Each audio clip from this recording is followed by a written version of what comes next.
Welcome back to the Pigskin Podcast. I am Ben Fearson. This is Jason Feldman. Feldy? Hi. We saw some good football last week. At least I did. Well, I don't know about you. Some of us did. I did too. I mean, it was a little sloppy, a little muddy, but boy, it was still fun. I was definitely sick the next day. I mean, I kind of figured I would be, but we did. Yes, we all. I stood in the rain because I wanted to. You know, so great week of high school football. You weren't wearing the red jacket. I wasn't because you guys didn't retweet it.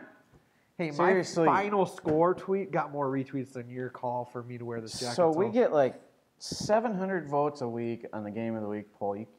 100 of you cannot retweet a tweet, so he has to wear this thing on the sideline. People like me. They didn't want to punish me like that. They just don't like you. Well, I think is that silence. I think first statement. You're probably right. But let's do the pro and college stuff. Pro and college stuff real quick.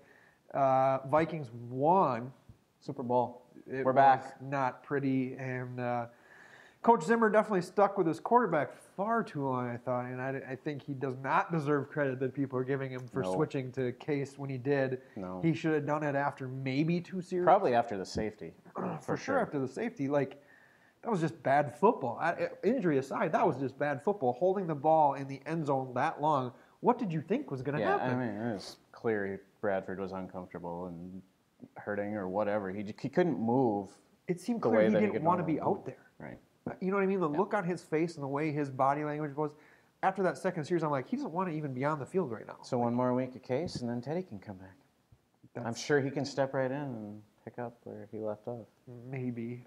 Honestly, we're burying the lead here. Can we get to the real question? There's no question. I know what you're going with. There's no question. Duck, gray duck. The better question would be, make sure you spell it with the appropriate Associated Press style with an A, not an E. But there's no debate in Minnesota. Come on. It's not Goose, even though we're in Rochester. No, see, Joe's shaking. Duck, Canadian honker. Yeah, no.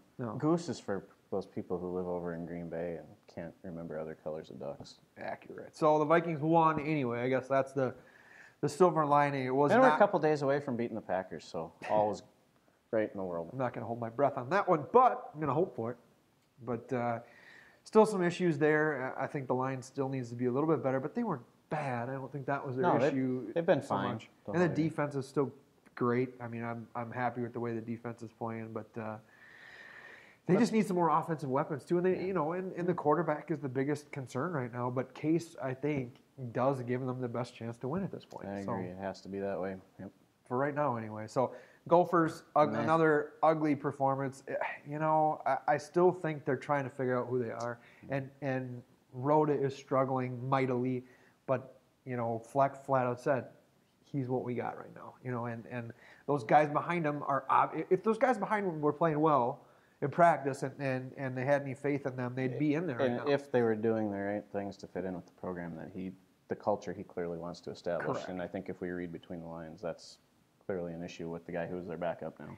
Correct. And that I think you might be right too, because I think if he was doing the right things, a running quarterback seems to fit a lot more with what he wants to do, even though that's not what he said to start the year. But I think if you're going to run that many read option plays where your quarterback... It's like Tim Brewster's coaching. 0 read and 0 option. Yeah. So what's the point of running that play? And read into what Flex said about Connor Rhoda a little bit. It wasn't, he's our guy, he's playing well, we're 100% behind him. It was, he's the guy that is right for this program right now and is right for our team at this moment in time. So, right. And again, we talked about this early in the year. Even when they're playing well, we have to expect some of this. You have to cut the guys some slack, the coaching staff, the players. Unless you're Pat Royce. Then you just run the column that you wrote like a month and a half ago. I think everybody in the Twin Cities media just likes to... Just a troll. I mean, that's what it's become. It's like, it was so formulaic, like everybody knew this column was coming, and it's like... If the Twins hired PJ Fleck, though, he'd be the greatest thing ever. Possibly. Let's move on. Move on to the good stuff. Players of the week. You want to go with yours first? Because do you have one? You picked the guy I wanted. It's just a big blank on your side of the sheet. It is. I have one, but let's do yours first because his numbers are way better. Parker Sherhammer. Pretty obvious. There's a big story in our sports section today written by Pat Ruff. Go ahead and read it anyways. Senior running back, linebacker from Lake City, 220 rushing yards, 2 touchdowns, and 14 tackles, 2 forced fumbles, and an interception. That's a pretty good night. Okay, nice. Yeah. In a 20-12 loss to Byron. But we'll talk more about the Lake City team in a little bit, but they're due here at some point. Well, they're too good of a team to be 0-6 right now. Correct. Might I say the best 0-6 team this year? I think it's Most fair likely. to say. And Probably Scherhammer, having seen him, I don't doubt that he's the best running back in the area. He's not that big, but he does. He plays like he's big. Rough Story said he goes 110 miles an hour, and he does play that way. He's full steam ahead, and it'd be to have him on some elite team would be scary to see what he could do. So I'm going to go with the guy whose numbers weren't that good, but I really think he was crucial last week. Eli Herbst from Cass and Manorville. The way Coach Trinan described him is kind of our do everything right kid. He's the kid who led all the off-season stuff. I noticed him first in the game defensively because, man, did that kid hit. He had some huge hits in that game, and I'd love to see his defensive numbers. I don't know what they were for that game, but he made a huge impact on defense. Then Winkle goes down in the fourth quarter. It's a 2-score game. Caston's in trouble. They put in Herbst, and Lord couldn't tackle a kid. I mean, he was carrying kids. It was just sheer will because he's not that big a guy. And they list him at 185. I don't know if that's true. And they list him at 5'10". I don't know if that's true. Either way, he plays bigger than those numbers. So I'm going to give it to him because I really think, that was a point where Caston could have said, now we're in trouble. And they didn't hang their heads. And I think a lot of it was because Herbst went out there and there was no drop-off. Very different kind of player than Winkle, but very talented kid. That's a credit to the veterans that Cass Manorville has on their team, too. You can look up and down the lineup. I think we talked about this last week leading into the game against Lourdes. They just have kids who can make plays at almost every spot on the field. And that line deserves a ton of credit, and Eli gave a lot of that to them. But those are kids that have been back. They've been in this program. But, I said it. I saw Casson last year get in trouble and wilt and not play the way they needed to. On that game, there was a lot of opportunities for them to do that, and they didn't do it. And I think this team is just mentally tougher. They're kids that have been in the system for a long time now. And you're exactly right. I saw the same thing from them at least once last year during the regular season. And you're right. It's a 180 in that mental aspect of the game. It's a mentally tough team. So I think they're a scary team, and not trying to get ahead of. We're sports writers, so we can look ahead. But that game versus Winona, I think both those teams are going to be unbeaten. Now, Caston has some work to take care of because they got Pine Island still. That's a tough matchup, So I'm excited to see what they can do if they do get to that game against Winona. Let's be honest, they will. They will. Like I said, we can say it. Coaches can't say it, but we can say it. But let's get to the picks. Feldy, did not fall further behind last week. Lose any ground last week. That's kind of what I've been trying to do. And now I'm just going to pick all 7 different, get right back into this thing. Okay. Let's go for it. Let's get it started then. Well, you're both 4-3 last week. There were a couple of games we both kind of went out on a ledge on a few of those picks, and so I think it went about how we both expected. I think we lost the ones we thought we were going to lose. Pretty much. Yep. But let's jump right into it with the 9-man game. Grand Meadow at Spring Grove. Now, Grand Meadow down a little bit, but still, they're 5-1. They're facing the number 1 team in the state in Spring Grove. And how about the 9-man voters? So you're going to tell me Houston loses to the number 1 team in the state, and you're going to drop them down to 7 below a team they beat, Grand Meadow. Not in the poll that I sent in. Guys. I don't get it First of all, why do you drop someone at all when they lose to number 1?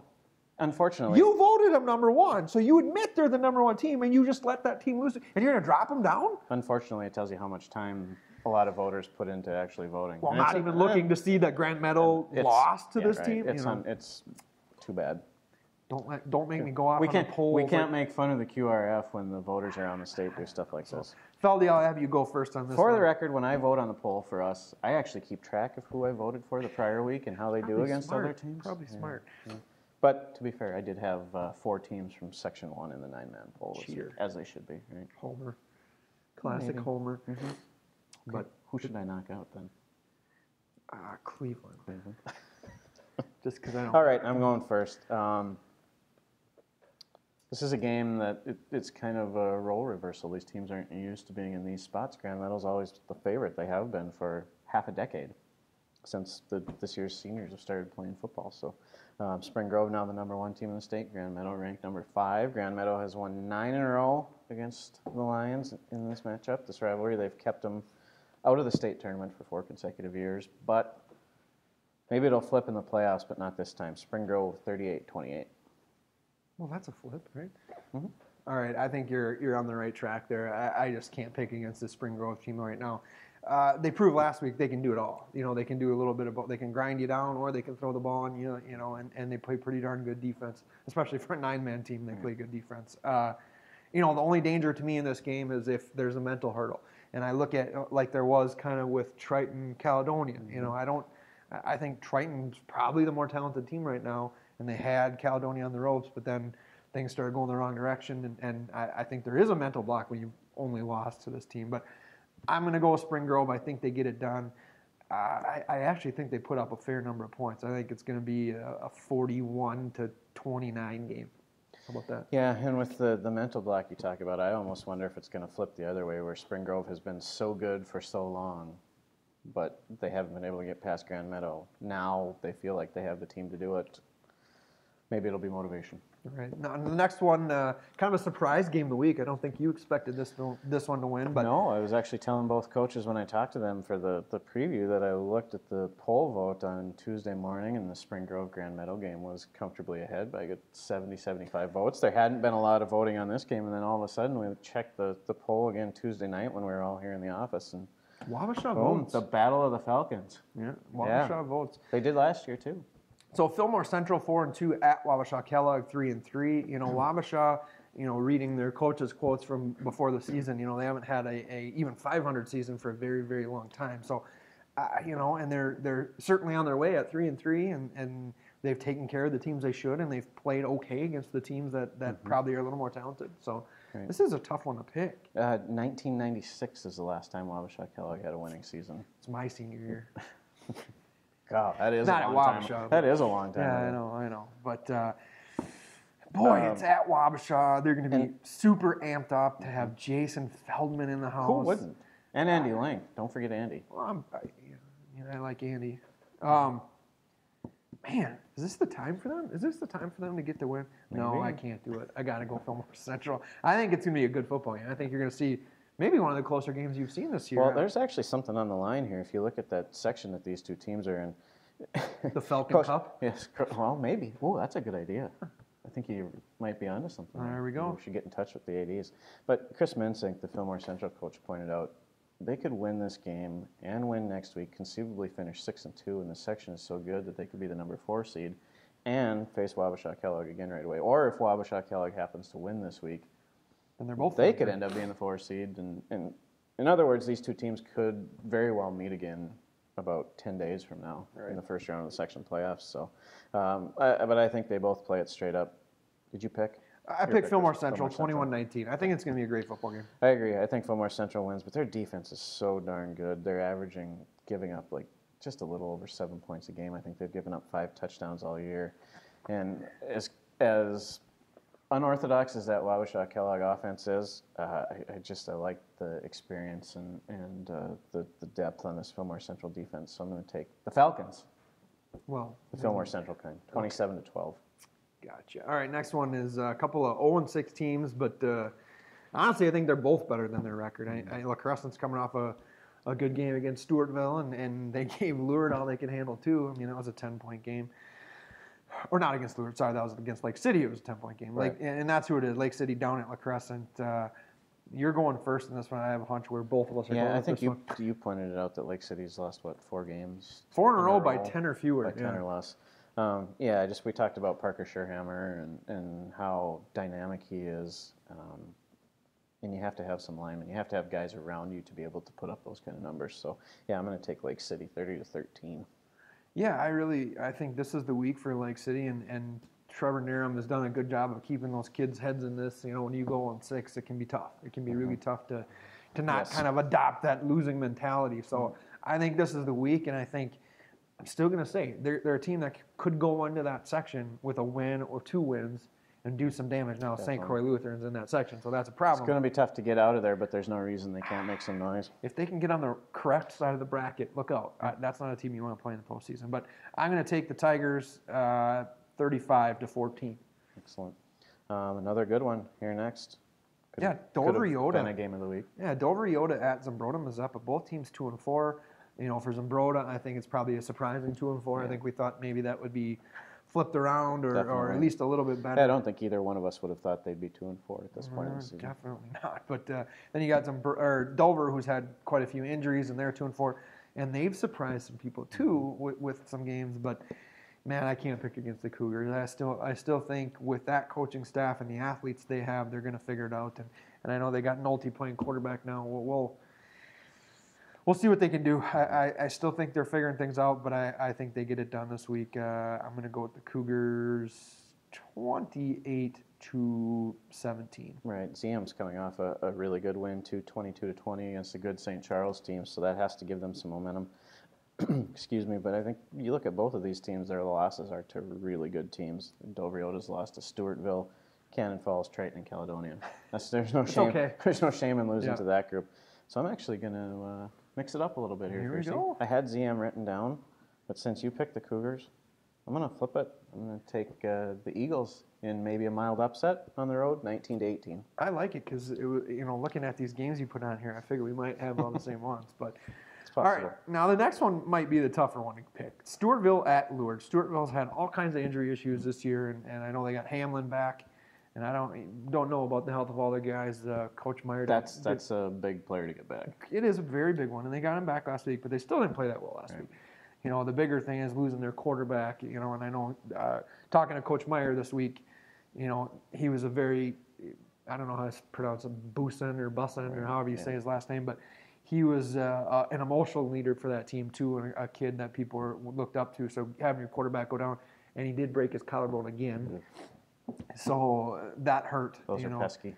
Right, and now they've got a freshman quarterback. They got a freshman quarterback in there, one that they expect to be very good, and they have expected that, but probably a little early for him to be in a varsity With the schedule that Stewartville plays, that's a lot to get thrown into. And for Lourdes, it's make or break time. It's you're coming off a loss, and that program doesn't lose very often. So these kids have a real gut check time, and there's two directions this season can go, and it starts this week. So I got to take the Eagles. I don't remember if it was your first game. That's okay. Sorry. I don't remember either, but I think we're going to go in the same direction. I think it's going to be a good game, and I actually think it's going to be kind of a high-scoring game. I'm going to go with Lourdes 35-31. Yeah, you mentioned the injuries for Stewartville. That's a concern to me, and I'll be down there next week to watch them play Byron. So, at the risk of not being welcome there, I'm going to take Lourdes as well, though. I think you're right. I think they have to come out this week with a chip on their shoulder and prove something to themselves and the coaching staff. After you go and lose by 3 touchdowns to a rival, you need to bounce back the following week. Especially with the playoffs coming so close. So I'm going to take Lourdes 30-20. And the next one, a couple more 2-4 teams. New Prague coming to town to face Mayo. Like I said, both teams 2-4. Mayo seems to have figured some things out and got a couple wins there. Played all right last week too. But I got to go with the Spartans. I think they're figuring it out, and we're I don't know if they're getting healthy. I haven't been to their games, but I think Mayo gets it done behind that offensive line, and they've figured out the running game a little bit. Passing game's still an issue. I think it's going to be somewhat low scoring. I'm going to go with Mayo 21 and New Prague 14. Yeah, with Mayo this year, it's sort of a reversal of sorts from the years that I covered them. Anyways, it seemed like they would always start off strong and be sitting at 4-1, 4-0, something like that halfway through the season, and then they would struggle a little bit down the stretch, and this year it's kind of been flipped where it looks like they're starting to figure out who they are, find their identity. I talked to one of their assistant coaches on Saturday, and he was really happy with the way they played up at Northfield against a team that's now ranked number 5 in the state, undefeated. Kind of surprised about that, but they're undefeated, so credit to them. They've beaten everybody in their path. But I'm not sure that they're as good as that ranking, but we don't know. Who knows? That's what the playoffs are for, right? Anyway, Northfield's not on our list this week. It's New Prague at Mayo. I like the way Mayo's playing. I'm going to take the Spartans 24-14. Nice. And the last one, in-town battle, Century at JM.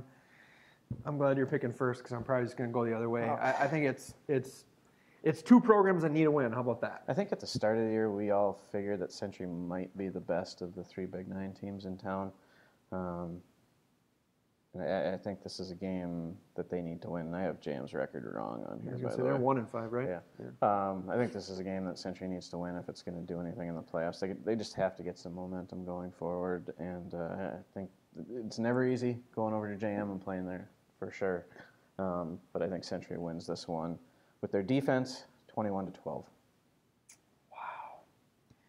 Man, I was going to go with Century, and now you're forcing me to go the other way. I got to go with the Rockets, if for no other reason, just to go against this guy. But, JM finally got a win, and I think their running game is fine. I think if they can get the passing game going, they've been using 2 quarterbacks, much like Century's been doing. Mm-hmm. But I think they've got the athletes to get it done.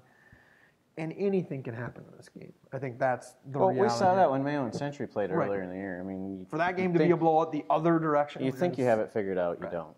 Not in this town right now. I don't think any of the teams are that much better than each other, and wacky things happen. And remember, JM's just a couple of years removed from playing in a state tournament. There's a lot of pride still in that program, and there are some kids who were around that team and know what it takes to win big games. So don't count them out. Yeah, I'm going to go with JM 19-12. I think it's going to be close. I think you'd be crazy to think it's going to be anything other than that. And now it'll probably be about a 5-touchdown You're right. game one way or the other. Century will probably win by 100. So, but that's it for us. Remember, next week, game's on Wednesday, so we will air on Tuesday. Yeah, this is our last regular podcast this season, and we'll keep doing it until we don't have any teams left, right? It's been something. It's been a season. I can't believe that football comes and goes this quickly. It makes me sad a little bit. But let's go.